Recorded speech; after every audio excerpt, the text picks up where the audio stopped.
Olá, hoje nós vamos falar sobre controladores, né? Vamos ver a função dos controladores, né? Os controladores têm a função de controlar a temperatura de set point.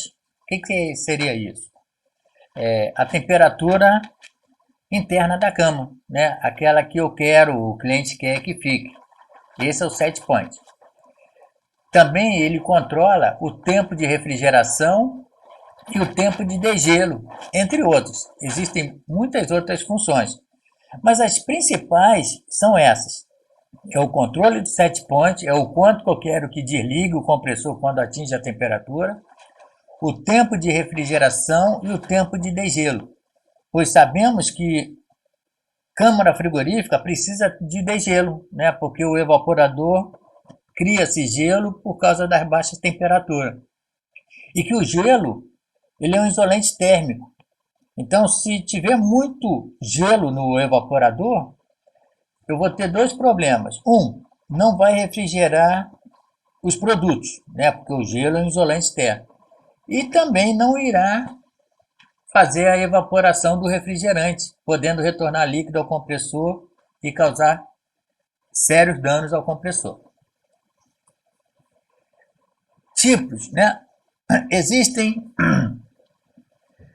controladores para câmara de resfriado e congelado. Por que isso? Para resfriado, possui apenas um sensor de temperatura, que é o sensor de ambiente. É aquele que vai comandar o set point, aquele que vai verificar a temperatura da câmara e comparar com o set point que nós colocamos. Já o para congelado, ele possui dois sensores de temperatura. Um é o mesmo do resfriado, que é o do ambiente, para regular a temperatura interna da câmara, e o outro fica no evaporador, para sentir a temperatura do evaporador, para inclusive auxiliar no fim de degelo. Bem, e sensores, né? Os sensores utilizados nos controladores da Fugaz são termistores NTC que variam sua resistência conforme a temperatura. Todo termistor, né, quando a gente fala term vem de temperatura.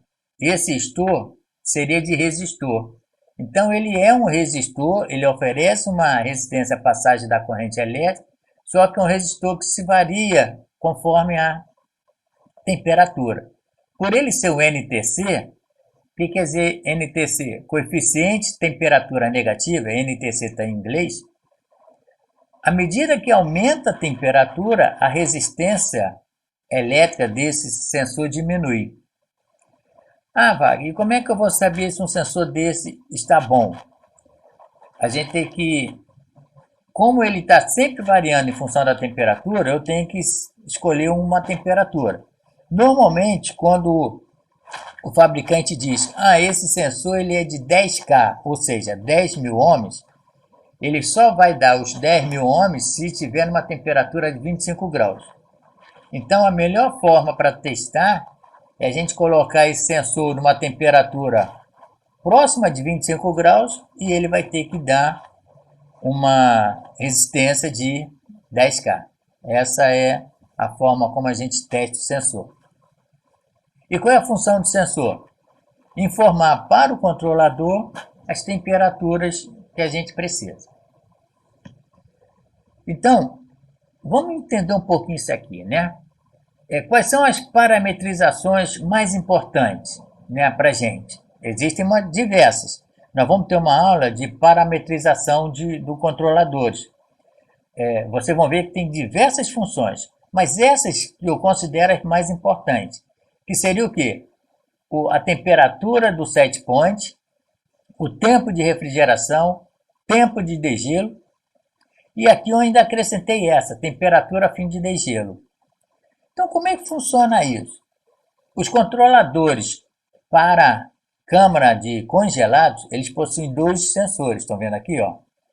Um sensor é do ambiente, é para controlar o set point, E o outro sensor é o do evaporador. Ele fica preso lá no evaporador. Ele tem que estar preso lá no evaporador para sentir a temperatura do evaporador. E como é que funciona isso? Bem, eu vou setar aqui um valor de set point. Por exemplo, menos 15 graus Celsius. Então, eu quero que a temperatura mínima dessa câmara chegue a menos 15 graus Celsius. Então, quando eu setei essa temperatura, o sensor do ambiente vai ficar sentindo essa temperatura e mandando a informação para o controlador. Quando ele mandar a informação que atingiu os menos 15 graus Celsius, esse controlador ele vai desligar a refrigeração. Por quê? Porque já atingiu a temperatura do set point. O tempo de refrigeração, eu vou determinar também o tempo de refrigeração. Vamos supor que eu regulei para 240 minutos, né, que vão dar aí 4 horas. Então, durante 4 horas, o controlador vai ficar mandando a informação para refrigerar. Passado esses 240 minutos, ele vai desligar a refrigeração e vai acionar o degelo. Aí no degelo eu também programei um exemplo, isso aqui é só um exemplo, de 30 minutos. Então, durante 30 minutos vai ficar no degelo. Só que alguns controladores, não são todos, mas alguns, eu posso terminar o degelo não por tempo, mas por temperatura. Então eu determino uma temperatura para fim de degelo. Por exemplo, eu ponho lá 15 graus. Então significa dizer o seguinte: o sensor está sentindo a temperatura do evaporador. A resistência está ligada porque está no degelo. Então está derretendo o gelo. Obviamente a temperatura do evaporador vai subir. E quando chega a 15 graus, nesse meu exemplo, é onde eu percebi que não tem gelo nenhum no evaporador, então não precisa continuar a resistência ligada. Então o que esse controlador vai fazer? Ele, além de ligar a resistência, ele vai acabar com o degelo, não importa se chegou ou não no tempo programado. Eu atingi essa temperatura com 15 minutos. Mesmo tempo estando programado para 30 minutos, ele volta para a refrigeração. Então, é assim que funciona, né? Esses controladores recebem informações externas através de 2 sensores, processa essas informações e vai emitir as saídas, que seria o quê? Ou vai ligar a refrigeração ou vai ligar a resistência. É assim que funciona. Agora, nós temos o esquema de ligação elétrica. Muito cuidado, pessoal. O esquema de ligação elétrica a gente tem que olhar ou no manual ou no próprio controlador, né? Aqui, por exemplo, voltei aqui, ó, tá aqui o esqueminha, tá vendo? Talvez não dê para ver bem, mas na próxima a gente vai mostrar. Por quê? Porque difere de um para outro, tá? Bem, como é que funciona isso? Eu tenho aqui um sensor, esse aqui é para resfriado, sendo para resfriado é um sensor só. Então, nesse caso aqui, está entrando nos terminais 3 e 4. O terminal 7, 8 e 9 é a alimentação elétrica desse controlador. O 7 sempre vai receber uma das fases.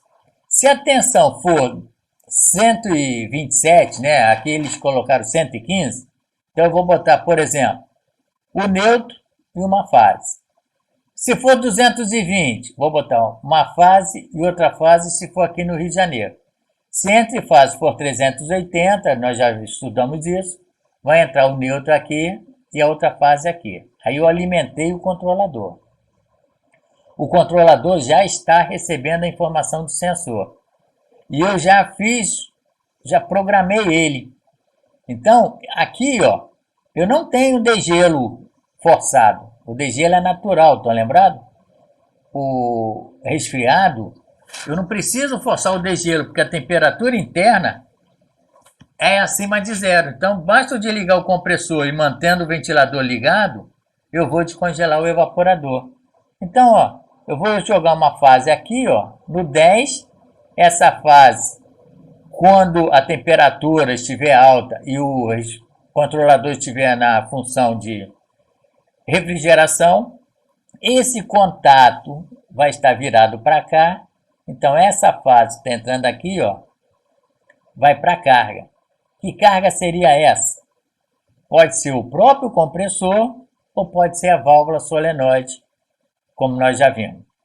Aí está funcionando. Atingiu a temperatura, ele volta para essa posição. Aí o que eu vou colocar aqui? Normalmente não se coloca nada, mas eu posso botar uma sinalizadora aqui, ó, indicando que o compressor está desligado ou por degelo ou por temperatura elevada, tá?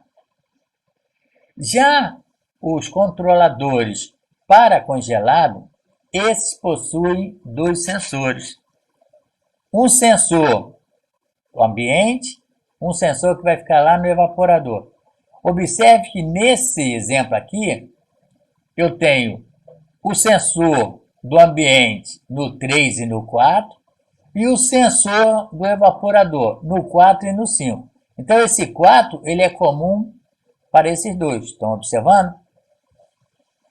Quando eu tenho aqui A e B, esse A e B, na realidade, é uma comunicação serial, é para usar o citrate. A gente vai falar ainda do citrate. Alimentação, parecido com esse, ó. Só que aqui é 6, 7, 8. Observa aqui, ó. Então é diferente. Esse aqui tem mais relés de saída. Ele tem o comum, que é o 9, já não é mais o 10. Aí tem o 10, que é refrigeração. Esse também tem um comando só para o ventilador do evaporador e um comando para o degelo, que pode ser resistência ou gás quente. Aqui entra a alimentação. Uma fase vai direto em todos os consumidores, a gente vai ver isso mais à frente um pouquinho, e a outra no comum. Esse controlador está na função de refrigeração e a temperatura está acima do set point. Esse contato está fechado. Então, essa energia que está vindo aqui, ó, está passando, mantendo o compressor funcionando. Aqui, ó, é o ventilador. Entrou no degelo. Se entrou no degelo, eu posso desligar o ventilador, né? Eu não devo, nós já vimos que o degelo, por resistência, eu devo desligar o ventilador. Por que isso? Por duas razões. Uma, que eu vou estar esfriando a resistência, né? Não esqueça que a temperatura da câmara está lá a menos 15, menos 20 graus. E outra, que o calor da resistência vai acabar indo para a mercadoria. Então, o ideal é desligar o ventilador e deixar a resistência ligada. Mas isso a gente vai ver mais na frente. Eu agora vou botar um outro esquema aqui de um outro controlador de congelado também. Esse aqui é um TC900RI Clock. Esse aqui já é um TC900E Power. Observa que também é um TC900E. Ele é diferente desse, a ligação, tá vendo? É isso que eu falo. Não se baseiem por um para fazer a ligação do outro, não, tá? Nesse aqui, ó, vocês observam que o sensor 1 é o terminal 1 e 2 e o sensor 2, 3 e 4. Diferente desse, né?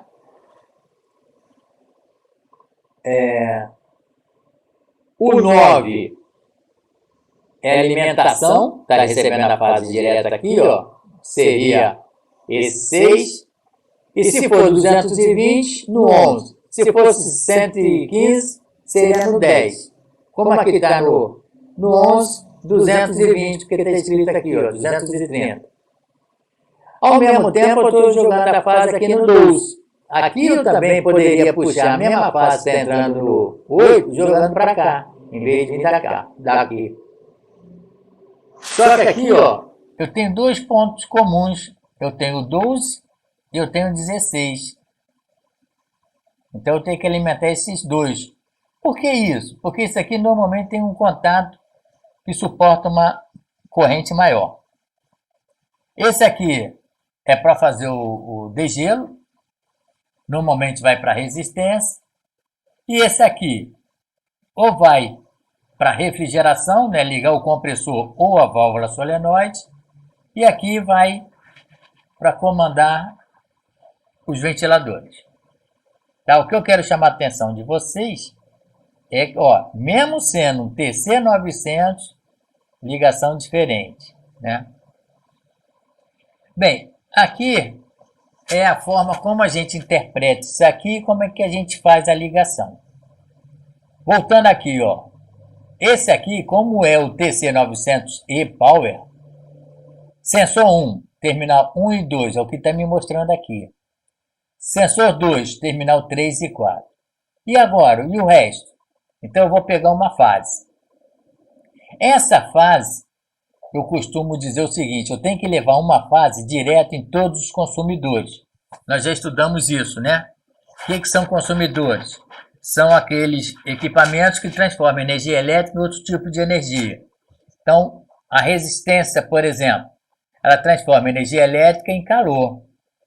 O motor do ventilador, ele transforma energia elétrica em mecânica, ele gira aqui a hélice. A bobina da solenoide transforma energia elétrica em campo magnético. Então, esses três são consumidores. E esse também é um consumidor.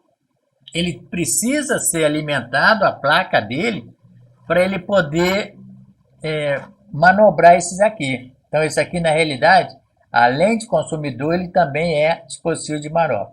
Então, eu tenho que chegar com esta fase em todos eles. Então, vamos lá. Ó. Vou botar lá no 9. Vou botar lá na resistência.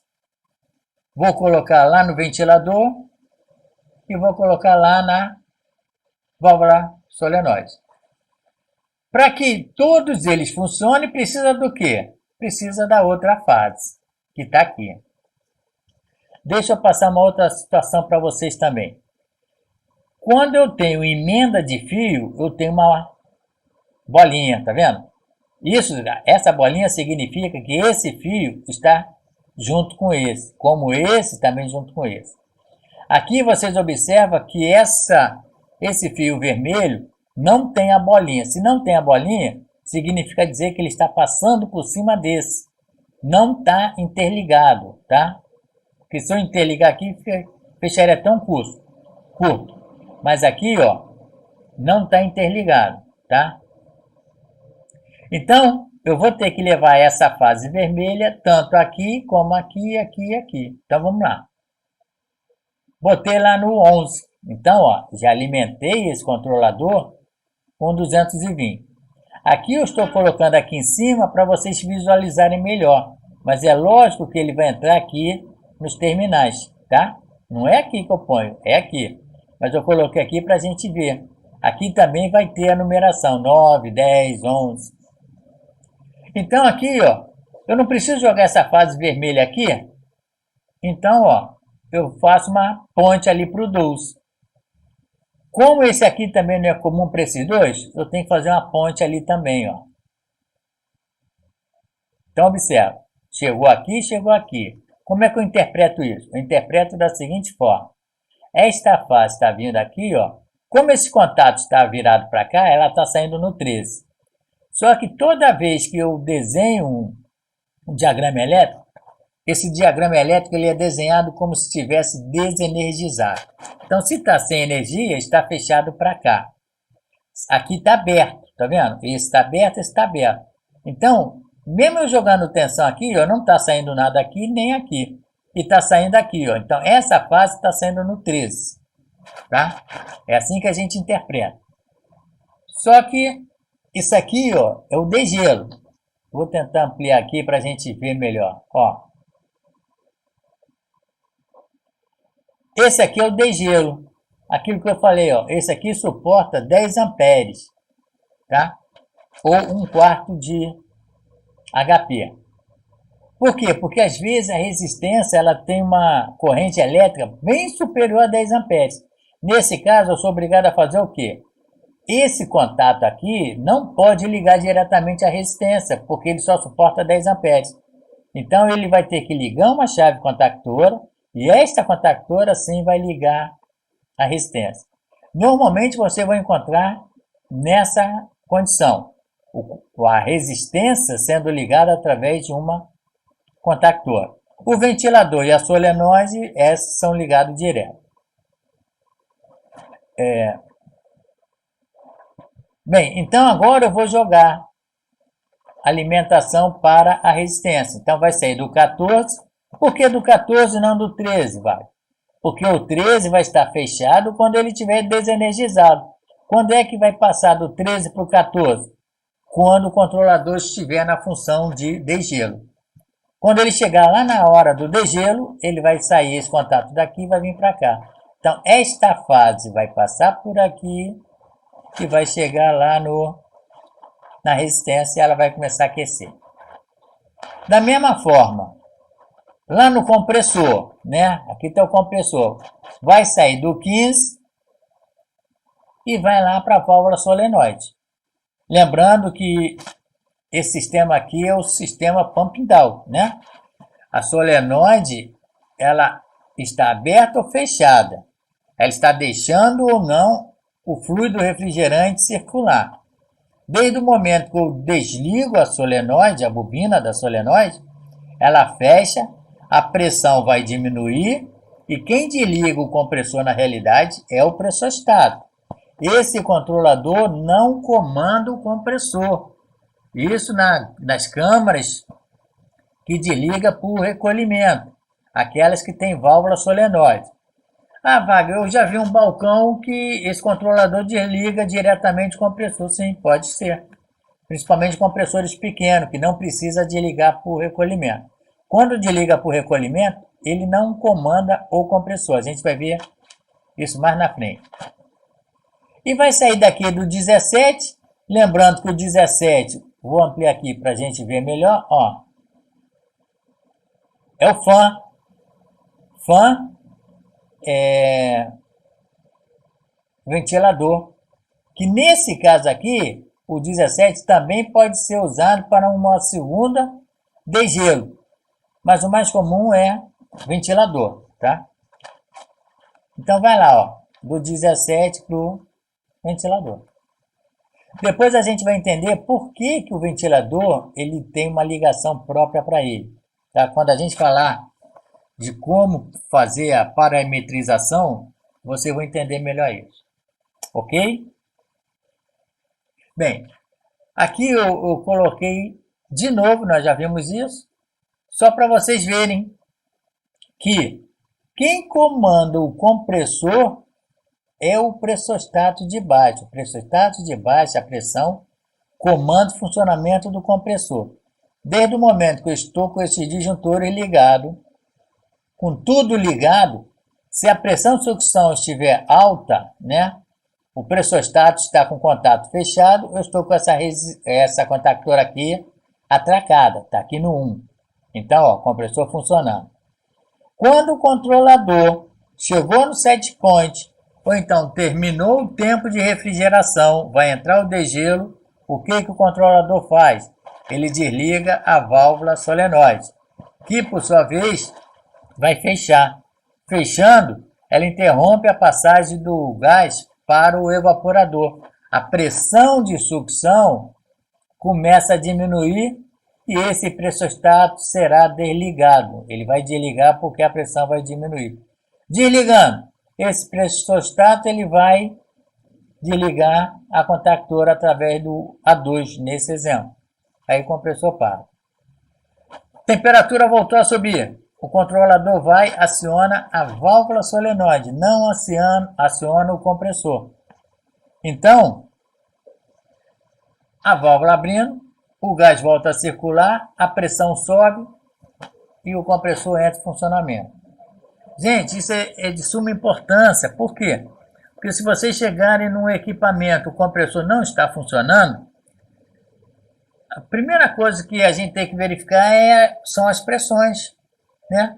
Se a pressão de sucção estiver baixa e a de descarga também estiver baixa, o fluido refrigerante vazou. Se a pressão de sucção estiver baixa, mas a pressão de alta, né, de descarga, estiver a 150, 160 PSI, que é a pressão de equalização, nós estamos nos referindo aí ao R22, é sinal que não houve equalização.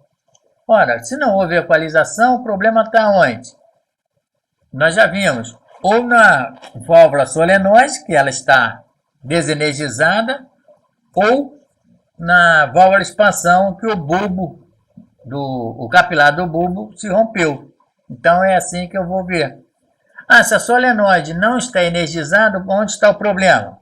Quem é que energiza a válvula solenoide? Não é o controlador aqui, ó, não é ele que energiza? Não está chegando tensão aqui, então o problema está no controlador.